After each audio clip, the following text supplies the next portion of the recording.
Hi there, welcome back to the channel. I'm going to start a new project today, which I think should be quite a short one or a quick one. I always say this and then this thing drags on, but that's the idea anyway. This is a Kenwood AM/FM stereo receiver. It's the KR-5030. I like this type of receiver. I like these. I like the Pioneers. There are a few others. These things don't appear or don't show up too much in Madeira, but this one did. And one of the other reasons I like to work on something like this is that when I took the cabinet off, the woodwork around it, this is what I found. So this is promising. I haven't opened it up yet. It's promising to be quite interesting on the insides. It's probably going to need a really, really massive cleanup. The owner says that one channel is working, the other channel is not. I'm not sure why. I'm actually going to switch it on with the dimbulb tester and see if we can figure it out. I'm not sure whether we've got DC on the output, we've got a short on the output. I know nothing about this. I've downloaded the service manual from Hi-Fi Engine and I haven't really looked at it yet. I just want to start from scratch. So here we are. It's got FM, AM. It's got a phono input and an auxiliary input at the back. Tape as well, obviously. There's a little bit of dirt on the front. It's slightly stained, but that should be easy to clean up. Everything else looks like it's in perfect condition. I don't see any rust on the chassis. It's just an incredible amount of dust. I mean, just look at this.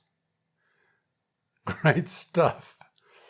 When you start removing this stuff, it looks great because this thing is completely packed with dust and crap. It's been somewhere for a long, long time.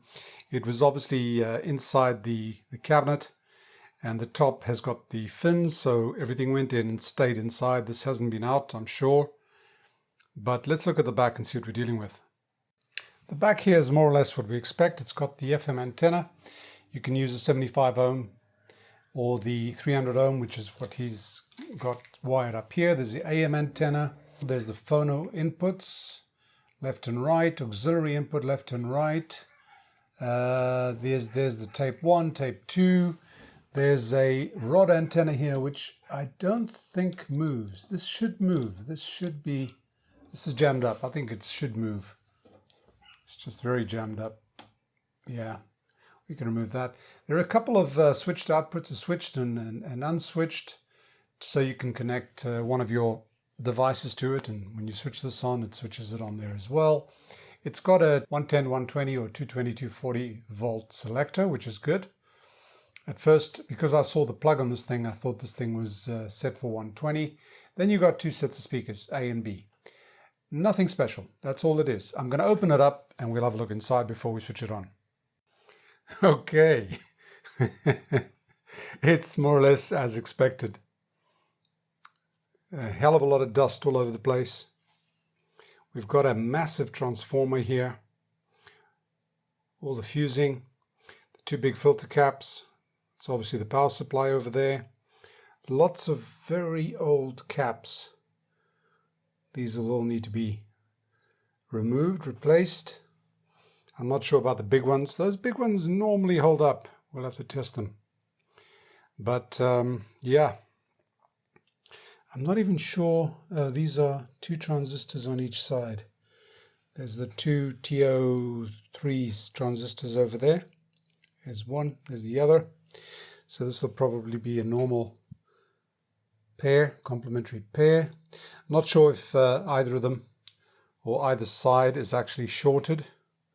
Here we have the radio and everything else.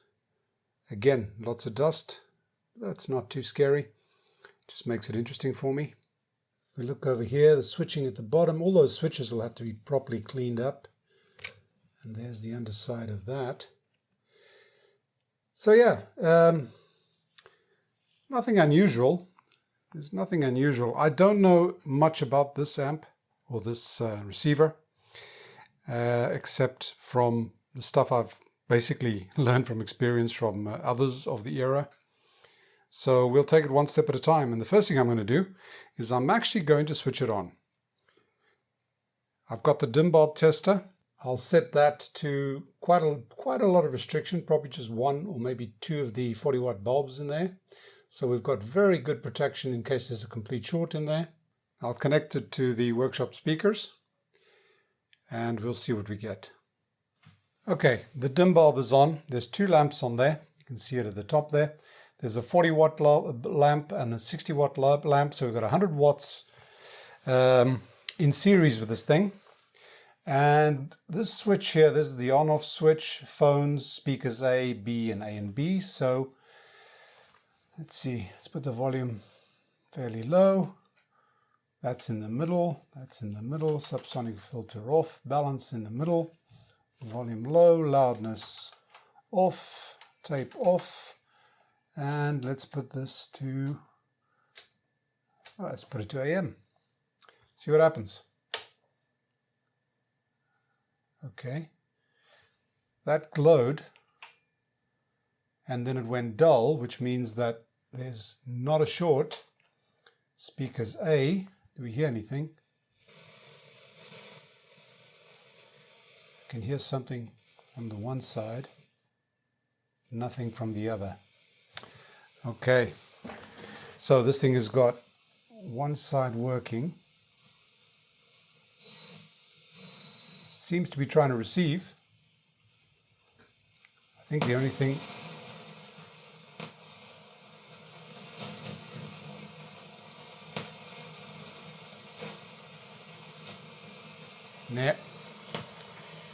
Nepia. Let's try FM mono. Now that wire, the antenna wire, is hanging around.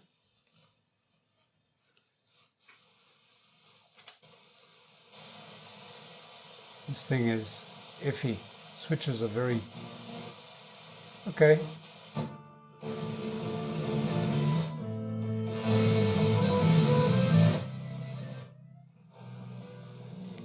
Okay, that's working. I want to show you that. So our tuning indicator, the signal strength is working, but the tuning indicator is not. It's actually indicating on tuning when it's off tuning.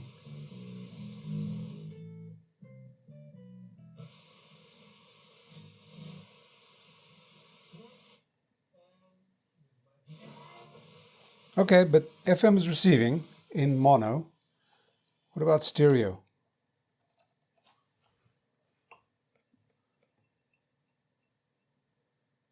Nothing.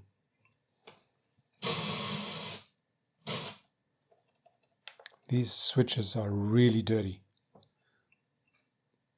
But I get nothing on FM stereo. Now, with FM stereo, there's an auto muting on here. So it doesn't actually make a noise until it gets a strong station. But when you get a strong station, like I believe we're supposed to have got there, hang on, let me put it on mono again.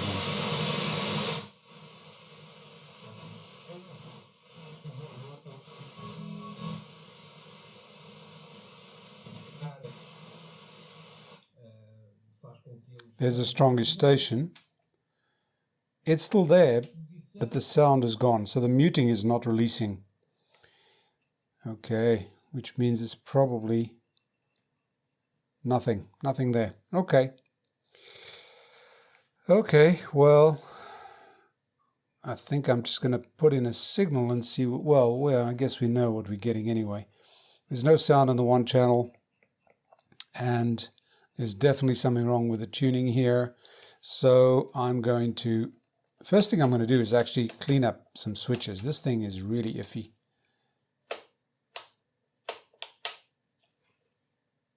Like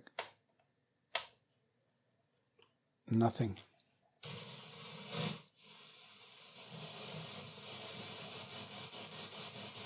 See that? This thing is really strange. Okay, well, yeah, that thing's loose. First things first, I'm going to have a look and see why the one channel is not working. I'm going to start off by cleaning all the pots and switches thoroughly, because that could be the reason why the one speaker is not working. It might not be the channel, it might actually be the speaker switch. And I can see this switch is a little bit strange. It sort of takes a while. See, it doesn't come on.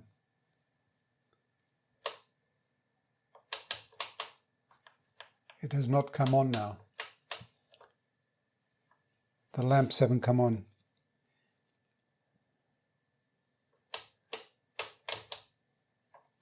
Off. It's drawing current there, actually. It's drawing, well, it's sort of alternating there. Sometimes it draws and then it stops. This is supposed to be something like this. A, off, on. That light bulb is just flicking. I think there's something wrong. Definitely something. There we go. A relay clicks on. So something is definitely wrong with this switch. Let's have a closer look at it. Now you see this switch is old enough to be the wafer type. So these are all open, which means a lot of crud can get in there, and we've seen a lot of crud on this. So first things first is cleaning of these switches, cleaning the pots. You see the pots down there, they're also all open. So you can just imagine how much crap has got in there. Here's the switch on the right hand side. This is the function switch, which again could be faulty. Again, it's all the wafer types. What I've noticed is you can actually remove the wafers. You just bend this thing out. I think what you can do is you can bend this out a little bit and the wafer slides up.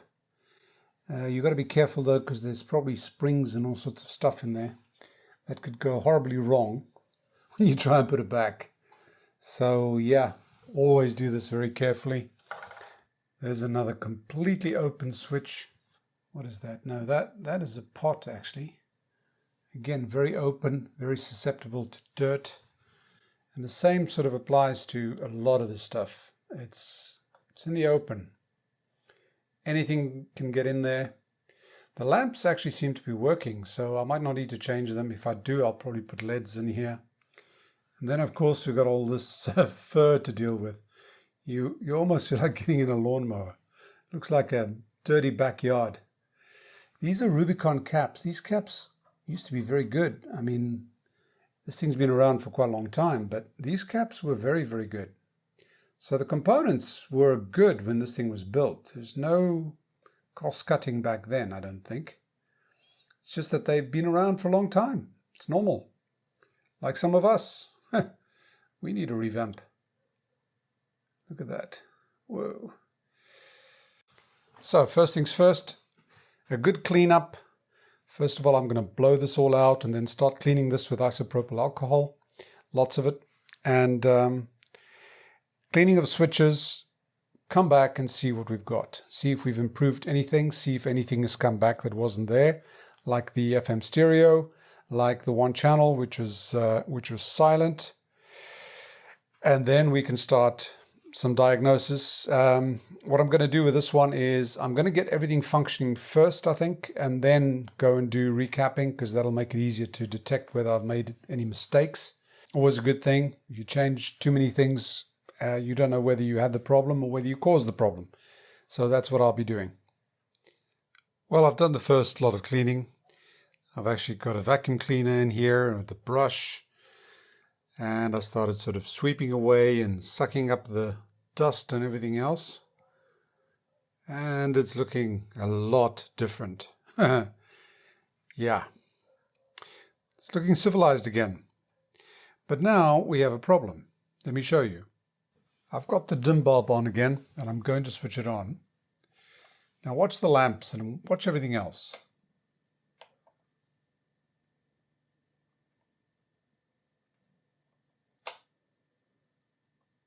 See, it's sort of... Now it's not doing it. Damn it. This dial lamp. Well, there we go. See if we can recreate that. See that? It's sort of flicking. It's flicking on and off.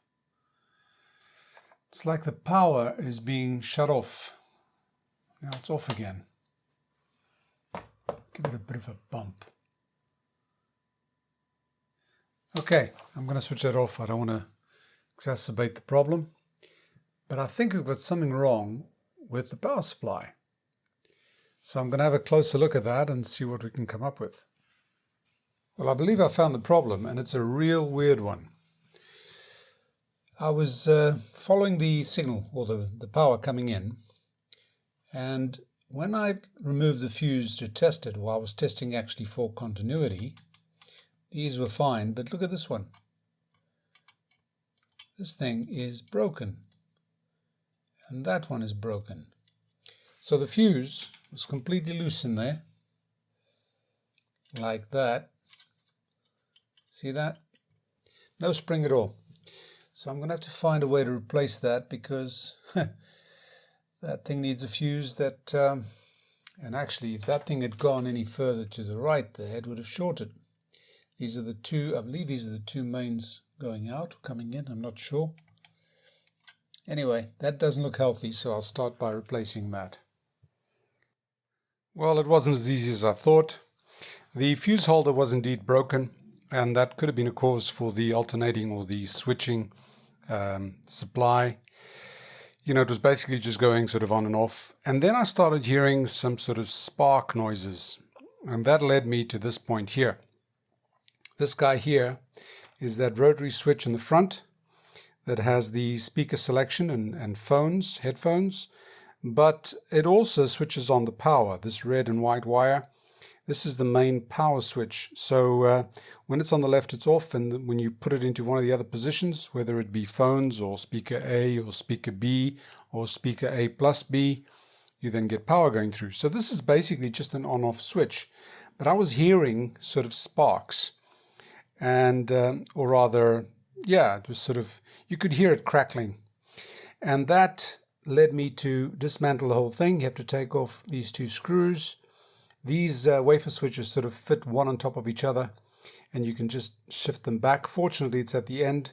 Fortunately, it's accessible. I had to remove this guy, these connectors, so I have space to move that back. And when I opened it up, the inside looks like a total mess. It's been sort of shorting for a long time. It's full of carbon. It's black. So it needs a good cleanup. And then it's just a question of putting it all back together, making sure you get the orientation of that rotary switch correct, so that it's off when this guy, see, it's got to be off when it's on the up position, and put it back. And what we have now is this. We'll just use that dial lamp as an indication. Boom. The relay clicks on. And before, the relay was sometimes not clicking on, because what was happening is the supply was basically being switched on and off, and the DC voltage then was not reaching what it's supposed to before that thing switches on. So off, on. That's on headphones, speaker A, speaker B, speaker A plus B. Okay, that problem solved. I've also cleaned this switch completely with contact cleaner. Quite a few times actually, but that thing just wasn't enough. You couldn't quite get the contact cleaner inside that power switch, and it was just too grubby, so that's why I had to dismantle it. I've cleaned these pots. I've cleaned this balance control, which was very, very scratchy and noisy and intermittent. This is the volume control, which is also scratchy and sort of intermittent. And then we've got the function switch at the back there, which has also been cleaned. So all the switches on the front have been cleaned. I still don't have anything from the one channel, and I've still got the same problem with the FM, where the tuning is not quite there. In other words, the tuning indicator is not corresponding to the strength of the tuning. Having done the first sort of just blowout cleaning, I'm now going to go and do some real cleaning of this thing. And I'm going to try, I think I'm going to try and sort out the FM before I actually start the recapping. I'm not quite sure. I might, for example, just go ahead and do the recapping of the power supply, clean those boards up at the back, sort of, you know, come in from the back forward, check these transistors, the output transistors. I don't think they're actually burnt out, because we don't have DC on the outputs. I've tested that. So it probably won't be one of these transistors blown. We've got the relay protection down here. That could be the problem as well. It could be the relay switch. I know the relay is kicking in, but we may need to dismantle the relay and clean the contacts, similarly to what I did there. That sometimes is a problem, which is not that difficult to do. We may get away with not having to remove that relay from there. We just remove the lid, but I'll see how I get along. There's a lot of stuff to get to here, but I'm enjoying this, so I'm going to take this one step at a time. So this is the little project, which I thought was going to be really quick until you have to spend an hour cleaning an on-off switch, but it's fun anyway. It's all discreet, it's all accessible. There aren't too many looms of wires floating around everywhere like the Pioneer one. But I'm going to stop this video here now and come back to you when I've got some more to report.